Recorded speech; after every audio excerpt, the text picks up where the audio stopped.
non, quand on raconte ça comme ça a quelque chose d'ésotérique. Mais le nombre de nuits qu'il a passé aux côtés de mon père, parce que c'était le seul qui arrivait à le calmer, mais non, tu ne risques rien, tu viens. Et puis après, il disait à son grand-père, ça va mieux, papy. Alors, il retournait dans sa chambre, et sa grand-mère regardait par dessus. Et le psychiatre a expliqué ça comment?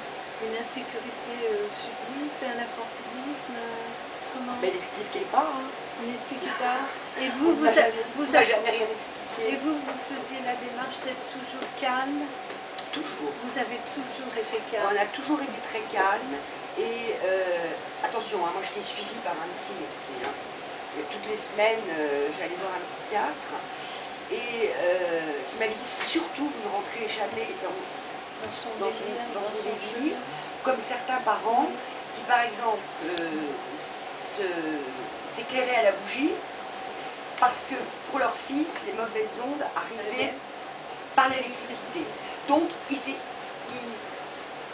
avaient pris le parti de s'éclairer à la bougie.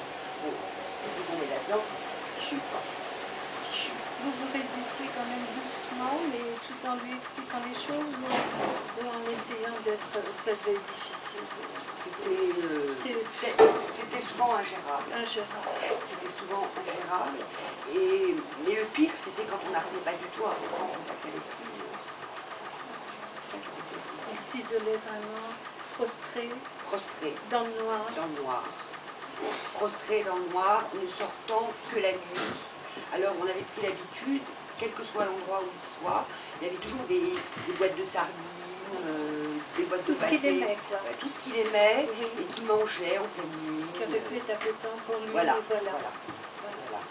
Mais des repas avec lui, ils étaient très peu. Très peu. Et une chose très importante à dire aussi, c'était l'importance de son regard. C'est-à-dire que nous tous, nous savions s'il allait bien ou pas, son regard. Le regard était un baromètre, très important. Il avait un regard qui changeait, un regard fixe, mauvais, oui, peur. Et là, on savait que la crise allait arriver. Vous avez eu peur parfois? Oui. Oui, souvent. Vers la fin, je crois. Non, pas spécialement vers la fin. Il y a eu des moments où on a eu peur. Vous vous êtes senti en danger? Oui. Lui, il était en danger, bien entendu. Lui, il était en danger permanent. Il était un danger pour lui-même et il était un danger pour les autres. Et le malheur, quand même, il faut le dire, c'est que sa maladie n'a été vraiment prise en compte qu'à partir du moment où il l'a tiré à la carabine des toits, qu'il y a eu 27 impacts de balles. Voilà. Alors là, on s'est dit, oui, quand même, il n'est pas bien. Peut-être faire quelque chose. Alors là, il a été arrêté. Il s'est rendu lui-même. Hein. Il s'est rendu lui-même à la police. Là, il a été mis à ce qu'on appelle l'infirmerie psychiatrique de la préfecture de police à Saint-Arc.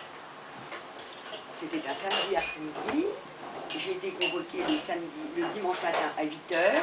J'ai été reçue par un médecin psychiatre expert. J'aurais tué 50 personnes, je n'aurais pas été accueillie avec plus de froideur. Mon fils avait tiré 27 fois à la carabine, mais c'était pas ma faute. Hein. Bon, c'est très dur ça. Hein. Parce qu'on était accueillis quand même, là, on est mis en accusation.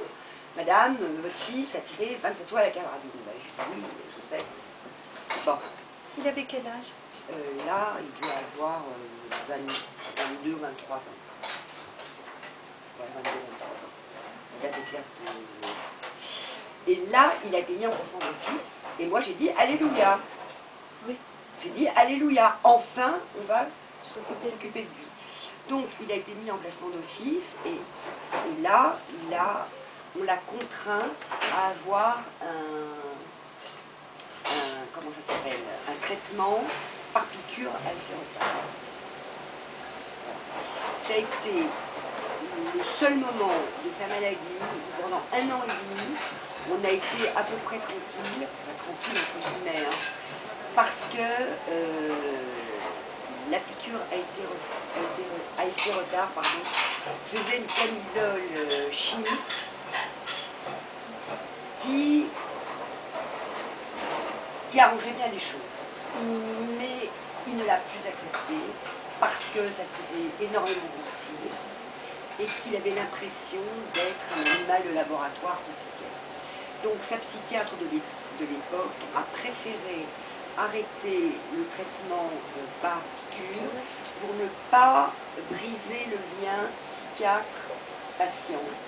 Et on a donc recommencé le traitement vers os, c'est-à-dire par la bouche, que naturellement il ne prenait pas. Voilà. Voilà.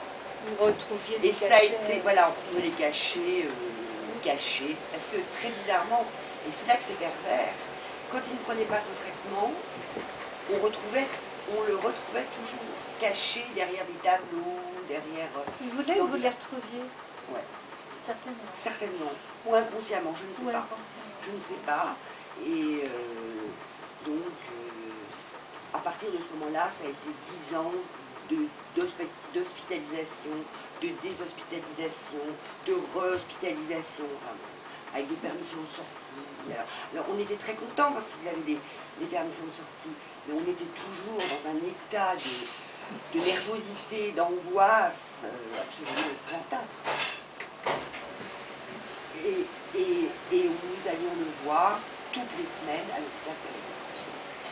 Et je dois dire que dans le pavillon où il était, on nous attendait, tous les malades nous attendaient, parce que on arrivait avec des friandises, et il était un des seuls malades avant la visite. C'est ce que j'allais vous dire. Donc il savait que quand la famille de Xavier venait, il allait y avoir du chocolat, il allait y avoir des gâteaux, il allait y avoir... Voilà. Voilà, je vous ai dressé un tableau, je pourrais parler des heures. Hein. Est-ce que vous avez des questions précises ou des questions